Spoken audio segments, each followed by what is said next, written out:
ये कहानी उन सभी के लिए है जिन्होंने कभी न कभी प्यार में किसी को खोया है और आज भी उस एक काश के साथ जी रहे हैं।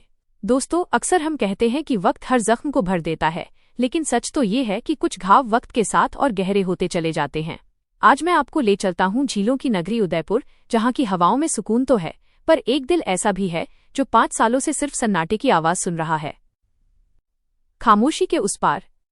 उदयपुर की वो सुबह हमेशा की तरह बेहद खूबसूरत थी। सूरज की किरणें झीलों के पानी पर गिरकर उसे सोने जैसा चमका रही थीं, लेकिन कुशल के आलीशान कमरे में धूप की वो रोशनी भी एक अजीब सी घुटन लेकर आई थी। कहने को तो कमरे में सब कुछ था, महंगे फर्नीचर, लकड़ी की बड़ी सी बुकशेल्फ और खिड़की से दिखता शहर का नजारा, मगर वहां जीवन गायब था। कुशल बिस्तर के कोने पर बैठा अपनी पुरानी यादों को एक तस्वीर में कैद देख रहा था। तस्वीर में वो और सपना एक साथ थे, और सपना की वो मुस्कुराहट ऐसी थी जैसे तस्वीर से बाहर निकलकर पूरे कमरे को रोशन कर देगी। कुशल की उंगलियां उस फोटो को सहला रही थीं और उसका मन रह रहकर खुद से बस यही एक सवाल पूछ रहा था कि उसने उस दिन उसे रोका क्यों नहीं। 5 साल बीत चुके थे। दिन भर कुशल एक कामयाब मैनेजर बनकर सैकड़ों लोगों की टीम संभालता था, मीटिंग्स करता था और हर टारगेट को वक्त पर पूरा करता था। दुनिया की नजरों में वो सफल था, लेकिन रात के अंधेरे में वो सिर्फ एक अकेला इंसान था जो अपने ही फैसलों के बोझ तले दबा हुआ था। यादें उसे वापस कॉलेज के उन दिनों में ले गईं जब उसकी और सपना की पहली मुलाकात हुई थी। वो लाइब्रेरी का वो कोना जहां सपना अपने नोट्स बनाने में इतनी खोई रहती थी कि उसे आसपास का होश ही नहीं रहता था। कुशल को पहली नजर में ही समझ आ गया था कि यह लड़की भीड़ से अलग है। सपना की खूबसूरती सिर्फ उसके चेहरे में नहीं, बल्कि उसकी सादगी और उसकी सच्चाई में थी। धीरे धीरे कॉफी और असाइनमेंट के बहाने उनकी दोस्ती हुई, और कब वो दोस्ती प्यार में बदल गई उन्हें पता ही नहीं चला। दोनों की परिवारों की रजामंदी से जब शादी हुई तो उस दिन कुशल ने सपना से वादा किया था कि वो उसकी आंखों में कभी आंसू नहीं आने देगा। लेकिन किस्मत का खेल देखिए, अंत में वो खुद ही उन आंसुओं की वजह बन गया। शादी के 2 साल सब कुछ ठीक रहा, फिर कुशल को एक बड़ा प्रमोशन मिला। जिम्मेदारियों के साथ साथ ऑफिस का तनाव भी बढ़ा, और उसी वक्त टीम में नेहा नाम की एक नई लड़की आई। नेहा स्मार्ट थी और काम को लेकर काफी उत्साही थी, इसलिए उसे और कुशल को अक्सर साथ काम करना पड़ता था। ऑफिस की गपशप और लोगों की बातों ने उस रिश्ते में जहर घोलना शुरू कर दिया जिसे विश्वास की बुनियाद पर खड़ा किया गया था। सपना ने जब अपनी एक सहेली के मुंह से ऑफिस की लड़कियों को लेकर सावधान रहने की बात सुनी तो उसके मन में एक अनजाना सा डर बैठ गया। कुशल का घर देर से आना और फोन पर लगातार व्यस्त रहना उस डर को धीरे धीरे यकीन में बदलने लगा। फिर वो मनहूस रात आई जब कुशल रात के 11 बजे थका हारा घर पहुंचा। सपना ड्राइंग रूम में उसका इंतजार कर रही थी। उसकी आवाज में एक अजीब सी खामोशी थी जब उसने कुशल से इतनी देर होने की वजह पूछी। कुशल को लगा कि उस पर शक किया जा रहा है, और ऑफिस की थकान ने उसके गुस्से को और बढ़ा दिया। बातों बातों में लहजा बिगड़ा और शब्दों की मर्यादा टूट गई। सपना ने रोते हुए बस इतना चाहा कि कुशल उसे सच बता दे, लेकिन कुशल को लगा कि जिस रिश्ते में भरोसा नहीं वहां रहने का कोई मतलब नहीं है। यह एक वाक्य उस रात की खामोशी में पत्थर की तरह लगा। दोनों के बीच सन्नाटा पसर गया, लेकिन वो सन्नाटा किसी बड़े तूफान की आहट था। अगली सुबह जब सपना ने अपना बैग पैक किया, तब भी कुशल के भीतर का अहंकार उसे रोकने नहीं दे रहा था। उसे लगा कि सपना सिर्फ डरा रही है, वो कहीं नहीं जाएगी। लेकिन जब सपना दरवाजा बंद करके बाहर निकली तो उस दरवाजे की आवाज के साथ ही एक हंसता खेलता रिश्ता भी हमेशा के लिए खत्म हो गया। आज 5 साल बाद भी कुशल उसी दरवाजे को देख रहा है, इस उम्मीद में कि शायद वो फिर से खुले। सुबह आज अलग थी। कुशल ने रात भर ठीक से नींद नहीं ली। अलार्म बजने से पहले ही उसकी आंख खुल गई थी। खिड़की से आती हल्की धूप कमरे में फैल रही थी, लेकिन उसके भीतर बेचैनी का अंधेरा था। आज 5 साल की दूरी को पार करने का दिन था। उसने आईने में खुद को देखा। बालों में हल्की सफेदी आ चुकी थी और चेहरे पर थकान की महीन रेखाएं थीं। वो सोच रहा था कि क्या वो उसे देखकर खुश होगी या सिर्फ एक अजनबी की तरह देखेगी। यह सवाल बार बार उसके मन में उठ रहा था। दोपहर के करीब वो उस छोटे से स्कूल के बाहर खड़ा था जहां सपना पढ़ाती थी। लोहे का नीला गेट था और अंदर से बच्चों की हंसी की आवाजें आ रही थीं। दीवारों पर रंगीन कार्टून पेंटिंग्स बनी थीं। कुशल की धड़कन तेज हो गई। उसे याद आया कि सपना हमेशा कहती थी कि उसे बच्चों से बहुत प्यार है और कभी मौका मिला तो वो पढ़ाएगी। आज वही सपना उसी दुनिया में थी। घंटी बजी और बच्चे मैदान में दौड़ते हुए बाहर आए। शोर और हंसी के बीच वो दिखी, सफेद और हल्के नीले रंग का सूट पहने और बाल पीछे बांधे हुए, हाथ में कॉपियों का बंडल लिए सपना खड़ी थी। 5 साल बाद उसे देखकर कुशल की सांस जैसे रुक गई। वो धीरे धीरे उसकी ओर बढ़ा। हर कदम भारी था। उसने बहुत धीमी आवाज में सपना पुकारा। सपना ने सिर उठाया। पहले तो उसे समझ नहीं आया, लेकिन फिर जैसे ही उसकी नजर कुशल पर टिकी समय ठहर गया, उसकी आंखें फैल गईं और होंठ हल्के कांपे। उसने धीमी आवाज में कुशल का नाम लिया। दोनों कुछ पल चुप रहे। क्योंकि इतने सालों के बाद शब्द छोटे पड़ जाते हैं। सपना ने बच्चों को अंदर भेजा और कहा कि चलो वहां बैठते हैं। स्कूल के मैदान के किनारे एक पुराना नीम का पेड़ था। दोनों उसके नीचे आमने सामने बैठ गए। हवा हल्की चल रही थी, लेकिन भीतर तूफान था। कुशल ने शुरुआत की और पूछा कि कैसी हो। सपना ने शांत स्वर में कहा कि ठीक हूँ। कुशल ने कहा कि सुना है यहाँ पढ़ाती हो, तो सपना बोली कि हाँ, बच्चों के साथ अच्छा लगता है। फिर वही खामोशी छा गई जिसने 5 साल पहले रिश्ता तोड़ा था, लेकिन इस बार कुशल ने उसे बढ़ने नहीं दिया। उसने कहा कि मैं माफी मांगने आया हूँ। सपना ने पहली बार उसकी आंखों में सीधा देखा और पूछा कि किस बात की। कुशल बोला कि हर उस बात की जो उसने नहीं समझी, और हर उस सवाल के लिए जिसका जवाब दिए बिना उसे जाने दिया। सपना की आंखें हल्की नम हो गईं, लेकिन वो संयत रहीं। उसने पूछा कि तुमने मुझे समझाने की कोशिश क्यों नहीं की कुशल ने गहरी सांस ली और कहा कि शायद वो खुद को सही साबित करने में लगा था, और उसे लगा कि अगर वो उस पर शक कर रही है तो उसे ही साबित करना चाहिए कि भरोसा है। सपना बोली कि और मुझे लगा कि अगर तुम मुझसे प्यार करते हो तो खुद समझाओगे। दोनों हल्का सा मुस्कुरा दिए, क्योंकि उन्हें एहसास हुआ कि कितनी छोटी गलतफहमी थी और कितना लंबा अलगाव। सपना ने धीरे से पूछा कि क्या सच में कुछ था। कुशल ने बिना नजरें चुराए जवाब दिया कि नहीं, कभी नहीं। वो सिर्फ सहकर्मी थी और वो काम में इतना उलझ गया था कि उसे समय नहीं दे पाया, लेकिन उसके दिल में कभी कोई और नहीं था। सपना की आंखों में दर्द तैर गया और वो बोली कि वो भी शायद ज्यादा डर गई थी, क्योंकि उसे लगा कि वो उसे खो रही है। कुशल ने धीरे से कहा कि वे दोनों डर गए थे, लेकिन बात नहीं की। धीरे धीरे बातचीत खुलती गई। सपना ने बताया कि कैसे उसने खुद को संभाला और कैसे वो रातों को रोती थी। कुशल ने भी स्वीकार किया कि घर बड़ा था, लेकिन हर कमरे में उसकी कमी थी। सपना ने पूछा कि तो आए क्यों नहीं। कुशल चुप हो गया और फिर धीरे से अहंकार का नाम लिया। सपना की आंखों में भी वही स्वीकारोक्ति थी। कुछ देर बाद कुशल ने हिम्मत जुटाई और पूछा कि अगर अभी भी देर नहीं हुई तो क्या वे फिर से कोशिश कर सकते हैं। सपना ने तुरंत जवाब नहीं दिया। उसने नीम के पेड़ की शाखाओं को देखा। उसने कहा कि कुशल 5 साल बहुत लंबा समय होता है, और जो टूटा है उसे जोड़ना आसान नहीं होता। कुशल ने तुरंत कहा कि वो तैयार है और इस बार भागेगा नहीं और चुप भी नहीं रहेगा। सपना ने उसकी आंखों में देखा, जहां पछतावा और सच्चाई थी। सपना बोली कि अगर वे फिर से शुरू करें तो एक शर्त होगी कि उनके बीच कभी चुप्पी नहीं होगी, और चाहे कितना भी गुस्सा हो वे बात करेंगे। कुशल ने वादा किया और सपना की आंखों से आंसू बह निकले। कुछ पल दोनों बस बैठे रहे। फिर कुशल ने धीरे से अपना हाथ आगे बढ़ाया। सपना ने एक पल झिझक कर उसका हाथ थाम लिया और 5 साल की दूरी उस स्पर्श में सिमट गई। सपना ने माँ पापा का हाल पूछा और कुशल ने कहा कि वे उसे याद करते हैं। कुशल ने पूछा कि क्या वो आज घर चलेगी, तो सपना ने कहा कि आज नहीं, उसे थोड़ा समय चाहिए, लेकिन वो आएगी। स्कूल की छुट्टी का समय हो गया था और सपना खड़ी हुई। उसने कहा कि उसे जाना होगा। कुशल भी खड़ा हुआ, और इस बार विदाई में दूरी नहीं बल्कि उम्मीद थी। कुशल मुड़ा और स्कूल के गेट से बाहर निकलते हुए उसे लगा जैसे सीने से कोई भारी पत्थर हट गया हो। 5 साल बाद उन्होंने पहली बार सच में बात की थी। दरवाजा बंद होने की आवाज बहुत साधारण थी, लेकिन उस दिन वो आवाज कुशल की जिंदगी का सबसे बड़ा शोर बन गई। सपना अपना छोटा सा सूटकेस लेकर चली गई थी। न कोई ड्रामा, न कोई आखिरी बहस, बस एक लंबी खामोशी और नम आंखें। कुशल खिड़की के पास खड़ा था। उसने पर्दा हल्का सा हटाकर देखा तो सपना ऑटो में बैठ रही थी। एक पल के लिए उसने सिर घुमाया, जैसे उम्मीद हो कि कुशल दौड़ता हुआ आएगा और कहेगा कि मत जाओ। लेकिन ऐसा नहीं हुआ। ऑटो आगे बढ़ गया और उसी के साथ कुशल की जिंदगी भी जैसे ठहर गई। शाम तक घर वैसा ही था, लेकिन वैसा नहीं था। डाइनिंग टेबल पर 2 प्लेटों की जगह 1 प्लेट थी। किचन में गैस ठंडी थी। बेडरूम में तकिए का दूसरा हिस्सा खाली था। पहली रात कुशल सो नहीं पाया। उसे लगा था गुस्सा धीरे धीरे शांत हो जाएगा और सपना खुद फोन करेगी, लेकिन फोन नहीं आया। दूसरे दिन भी नहीं। तीसरे दिन उसने फोन उठाया और नंबर डायल किया, लेकिन कॉल बटन दबाने से पहले ही फोन रख दिया। उसने खुद से कहा कि अगर उसे मेरी परवाह होती तो वो खुद फोन करती। अहंकार कभी कभी इंसान को अंदर से खोखला कर देता है। उधर सपना अपने मायके पहुंच चुकी थी। उसकी माँ ने दरवाजा खोला तो उसे देखकर समझ गई कि कुछ बड़ा हुआ है।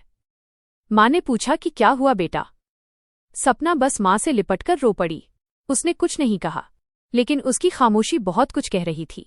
पिता ने चुपचाप उसका सूटकेस अंदर रखा और कोई सवाल नहीं किया। रात को माँ ने धीरे से पूछा कि क्या वो किसी और में दिलचस्पी ले रहा है। सपना चुप रही। उसे खुद भी पूरी सच्चाई नहीं पता थी, बस शक था, और वो शक उसे अंदर से खाए जा रहा था। कुछ ही दिनों में रिश्तेदारों को पता चल गया और फोन आने लगे। कोई कहता कि पति पत्नी में तो झगड़े होते रहते हैं, तो कोई कहता कि इतनी सी बात पर घर छोड़ दिया। किसी ने डराया कि देख लेना, अगर तुम झुकोगी नहीं तो वो दूसरी शादी कर लेगा। हर शब्द सपना के दिल में चुभता। उधर कुशल के घर भी बातें शुरू हो गईं। उसका बड़ा भाई बोला कि अच्छा हुआ चली गई, ऐसी औरत पर भरोसा नहीं करना चाहिए जो हर बात पर शक करे। भाभी ने और आग में घी डाला कि आजकल की लड़कियां ज्यादा सिर चढ़ जाती हैं। कुशल ने चुपचाप सब सुना। उसे अच्छा नहीं लगा, लेकिन उसने किसी को रोका भी नहीं, क्योंकि शायद भीतर कहीं वो खुद भी आहत था। 1 महीना बीत गया। न कुशल ने फोन किया न सपना ने, लेकिन दोनों एक दूसरे की सोशल मीडिया प्रोफाइल देखते रहे। सपना की प्रोफाइल पर एक नई फोटो आई, जिसमें वो स्कूल की यूनिफॉर्म में छोटे बच्चों के साथ मुस्कुरा रही थी। कुशल ने फोटो को देर तक देखा और सोचा कि क्या वो सच में खुश है। उधर सपना ने भी देखा कि कुशल किसी ऑफिस पार्टी में खड़ा है और साथ में वही नेहा भी है। सपना का दिल फिर कांप गया और उसने सोचा कि शायद मैंने सही किया। धीरे धीरे 6 महीने बीत गए। अब दोनों के बीच संपर्क लगभग खत्म हो चुका था। कानूनी रूप से तलाक नहीं हुआ था, लेकिन व्यवहार में वे अजनबी हो चुके थे। कुशल ने खुद को काम में झोंक दिया। सुबह जल्दी ऑफिस और रात देर से घर। टीम में उसका रुतबा बढ़ता गया, लेकिन हर सफलता के बाद जब वो घर लौटता तो सन्नाटा उसका इंतजार करता। कई बार उसने सोचा कि जाकर उसे वापस ले आऊं, लेकिन तुरंत दूसरा विचार आता कि अगर उसे मेरी जरूरत होती तो वो खुद आती। उधर सपना ने भी खुद को मजबूत बना लिया। वो पास के एक प्राइवेट स्कूल में पढ़ाने लगी और छोटे बच्चों की हंसी में उसने अपने दर्द को छुपाना सीख लिया। महीने की सैलरी ज्यादा नहीं थी, लेकिन आत्मसम्मान था। गांव में कई लोगों ने दूसरी शादी की सलाह दी कि अभी उम्र ही क्या है तेरी और कब तक इंतजार करेगी। लेकिन सपना का जवाब हमेशा एक ही होता कि मैंने शादी भरोसे से की थी, समझौते से नहीं। साल बीतते गए। पहला साल, दूसरा साल और फिर तीसरा। हर साल के साथ दूरी बढ़ती गई, लेकिन अजीब बात यह थी कि दोनों ने कभी तलाक की बात नहीं की। शायद कहीं न कहीं एक डोर अब भी बाकी थी। चौथे साल कुशल की मां की तबीयत खराब हो गई। सपना को जब ये खबर मिली तो वो बिना सोचे अस्पताल पहुंच गई। कुशल ने उसे 4 साल बाद सामने देखा। दोनों की आंखें मिली। न गुस्सा था न आरोप, बस एक अजीब सी झिझक थी। कुशल ने धीरे से पूछा कि कैसी हो। सपना ने नजरें झुका लीं और कहा कि ठीक हूं। दोनों ने मां के सामने सामान्य व्यवहार किया, लेकिन भीतर बहुत कुछ चल रहा था। उस दिन भी वे खुलकर बात नहीं कर पाए, क्योंकि अहंकार अब भी दीवार बना हुआ था। 5वें साल की शुरुआत में कुशल को प्रमोशन मिला। बड़ी सैलरी और नई जिम्मेदारियां मिली। उसने शहर में नया घर खरीदा और सबने बधाई दी। लेकिन गृह प्रवेश के दिन जब पंडित ने पूछा कि गृहलक्ष्मी कहाँ है, तो कुशल चुप रह गया। घर बड़ा था लेकिन अधूरा। उधर सपना भी अब स्कूल में सीनियर टीचर बन चुकी थी।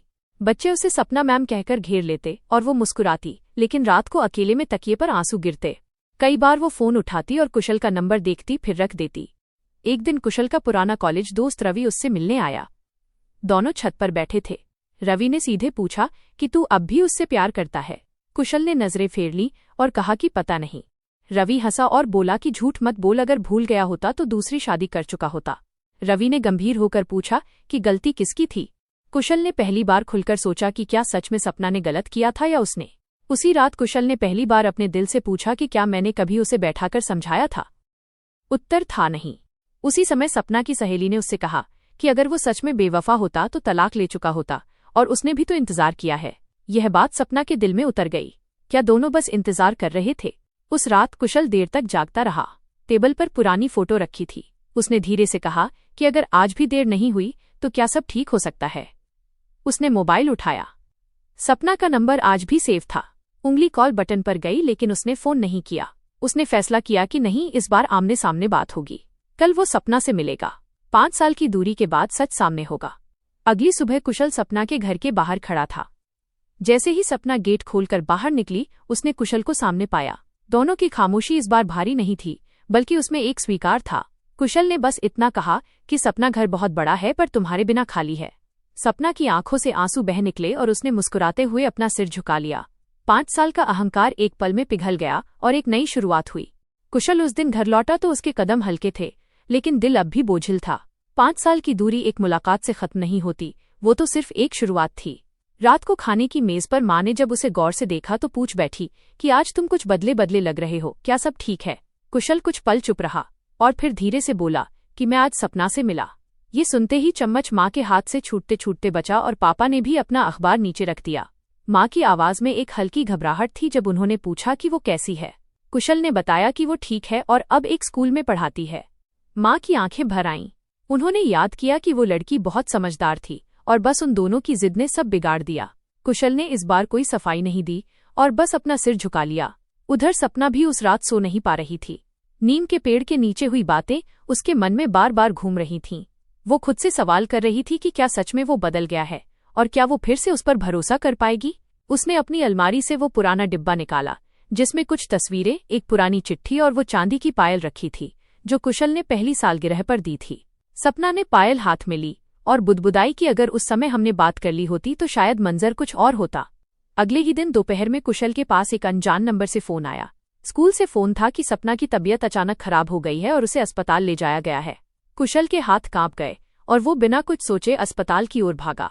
अस्पताल की सफेद दीवारों और एंटीसेप्टिक की गंध के बीच वो दौड़ता हुआ रूम नंबर 12 में पहुंचा। सपना वहां बेसुध लेटी थी, हाथ में सलाइन लगा था और चेहरा पीला पड़ चुका था। कुशल का दिल जैसे कस गया। वो धीरे से उसके पास बैठा और उसका नाम पुकारा। सपना ने आंखें खोली और उसे सामने देखकर उसके चेहरे पर एक हल्की मुस्कान आ गई। डॉक्टर ने बताया कि शायद वो बहुत ज्यादा तनाव ले रही थी और खाना भी ठीक से नहीं खाया था। कुशल समझ गया कि 5 साल की दबी हुई भावनाएं अचानक मुलाकात के बाद बाहर आने के लिए छटपटा रही थीं। उसने सपना से कहा कि तुम ठीक हो जाओगी, तो सपना ने अपना डर जाहिर किया कि वो उसे फिर से खोने से डर गई थी। कुशल ने भर्राए गले से वादा किया कि इस बार वो न उसे जाने देगा और न ही खुद कहीं जाएगा। शाम को अस्पताल के बाहर कुशल की मुलाकात नेहा से हुई। नेहा ने बताया कि उसे भी सपना के बारे में पता चला और वो सिर्फ ये कहने आई थी कि अब सब साफ है। उसने अपनी गलती मानी कि उसे उस वक्त दूर रहना चाहिए था। कुशल ने स्पष्ट किया कि वजह वे खुद थे, नेहा नहीं। नेहा ने जाते जाते बस इतना कहा कि उसे इस बार मत खोना। अगले दिन जब सपना डिस्चार्ज हुई तो उसने कुशल से नेहा के बारे में पूछा। कुशल चाहता तो बात टाल सकता था, लेकिन उसने सच चुनते हुए सब बता दिया। सपना ने उस सच के लिए उसे धन्यवाद दिया, क्योंकि उनके बीच अब चुप्पी की कोई जगह नहीं थी। कुछ दिनों बाद कुशल सपना को अपने घर ले गया। माँ ने जब दरवाजा खोला तो सपना को देखकर उनकी ममता छलक पड़ी। घर में वही पुरानी खुशबू थी, पर इस बार हवा में भारीपन नहीं था। बैठक में सबके सामने कुशल ने अपनी इच्छा रखी कि अगर सबकी इजाजत हो तो वे फिर से शुरुआत करना चाहते हैं। पापा ने भी गंभीर लहजे में इस बार समझदारी से चलने की सलाह दी। रात को जब दोनों छत पर चांद के नीचे खड़े थे तो भविष्य को लेकर थोड़ा डर और बहुत सारा सुकून उनके साथ था। उन्होंने तय किया कि अगर अब कभी दूरी आई तो वे उसे खामोशी से नहीं बल्कि साथ बैठकर खत्म करेंगे। 5 साल का वो अधूरा प्यार अब फिर से खुलकर सांस लेने लगा था। सर्दियों की एक सुनहरी सुबह थी जब आंगन में धूप किसी रेशमी चादर की तरह बिछी हुई थी। घर में चारों तरफ हलचल थी। रिश्तेदारों की आवाजें और हंसी की गूंज के बीच रसोई से आती पकवानों की खुशबू माहौल को और भी खुशनुमा बना रही थी। आज कुशल और सपना की सगाई का दिन था। 5 साल की लंबी दूरी, पुरानी गलतफहमियां, अहंकार और न जाने कितने ही आंसू आज पीछे छूट रहे थे। सगाई के उस खास पल में सपना हल्के गुलाबी रंग के सूट में बेहद सादगी भरी और सुंदर लग रही थी। हालांकि उसकी आंखों की चमक उसकी खुशी बयां कर रही थी। जब कुशल ने उसकी उंगली में अंगूठी पहनाई तो सपना की उंगलियां हल्की सी कांप उठीं। कुशल ने धीरे से फुसफुसाकर उससे पूछा कि क्या वो डर रही है, तो सपना ने मुस्कुराते हुए जवाब दिया कि नहीं, बस वो इस बार उसे खोना नहीं चाहती। तब कुशल ने उसे भरोसा दिलाया कि इस बार वे एक दूसरे को तो क्या, खुद को भी नहीं खोने देंगे। चारों तरफ तालियों की गूंज उठी। माँ की आंखों में खुशी के आंसू थे और पिता की हमेशा सख्त रहने वाली आवाज भी आज नरम पड़ गई थी। जब रात को मेहमान चले गए तो दोनों छत पर तारों की छांव में बैठे थे। सपना ने धीरे से पूछा कि अगर वे फिर कभी लड़े तो कुशल क्या करेगा।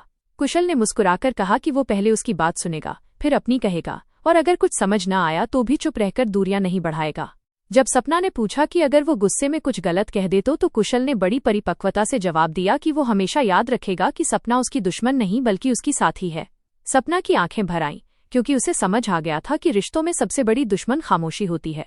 कुछ महीनों बाद शहनाइयों की गूंज और फूलों की खुशबू के बीच उनकी शादी हुई। लाल जोड़े में सजी सपना और उसके सामने बैठे कुशल ने अग्नि के सामने 7 फेरे लेते हुए सम्मान, साथ, सच और धैर्य के वादे किए। जब कुशल ने उसकी मांग में सिंदूर भरा तो सपना के आंसू उन 5 सालों के इंतजार और तपस्या के पूरे होने की गवाही दे रहे थे। समय बीता और कुछ साल बाद एक बरसात की शाम को बालकनी में चाय के 2 कप रखे थे। घर के अंदर से एक छोटी बच्ची की हंसी सुनाई दे रही थी, जिसका चेहरा नीम के पेड़ जैसा निश्चल और प्यारा था। सपना उसे गोद में लेकर बाहर आई और अपनी बेटी से कहा कि वो पापा को बुलाकर लाए। बेटी दौड़कर कुशल के पास गई और कहा कि मम्मा बुला रही हैं। कुशल ने जब मुस्कुराती हुई सपना को देखा तो उस मुस्कान में अब कोई पुराना डर नहीं बल्कि सिर्फ अटूट भरोसा था। रात को जब बेटी सो गई तो दोनों ने पुराने दिनों को याद किया। कुशल ने कहा कि अगर उस दिन वो स्कूल नहीं आता तो शायद वे अधूरे रह जाते। सपना ने बात पूरी करते हुए कहा कि अगर वो उस दिन उसका हाथ नहीं पकड़ती तो शायद वो आज भी डर में ही जी रही होती। अंत में सपना ने एक बहुत गहरी बात कही कि प्यार सिर्फ साथ रहने का नाम नहीं है, बल्कि हर बार टूटकर भी फिर से एक दूसरे को चुन लेने का नाम है। कुशल ने उसका हाथ थाम लिया और तय किया कि इस बार उन्होंने वाकई एक दूसरे को हमेशा के लिए चुन लिया है। 5 साल की उस दूरी ने उन्हें मजबूत बना दिया था और उन्होंने सीख लिया था कि अहंकार या चुप्पी नहीं, बल्कि सच और साथ ही हर दूरी को मिटा सकते हैं। उनकी कहानी अब अधूरी नहीं थी, उसमें अब कोई अगर मगर नहीं था, बस एक शब्द था, हमेशा। अगर आपको ये कहानी दिल को छू लेने वाली लगी हो तो कृपया हमारे चैनल को सब्सक्राइब जरूर करें और ऐसी ही और कहानियों के लिए हमसे जुड़े रहें।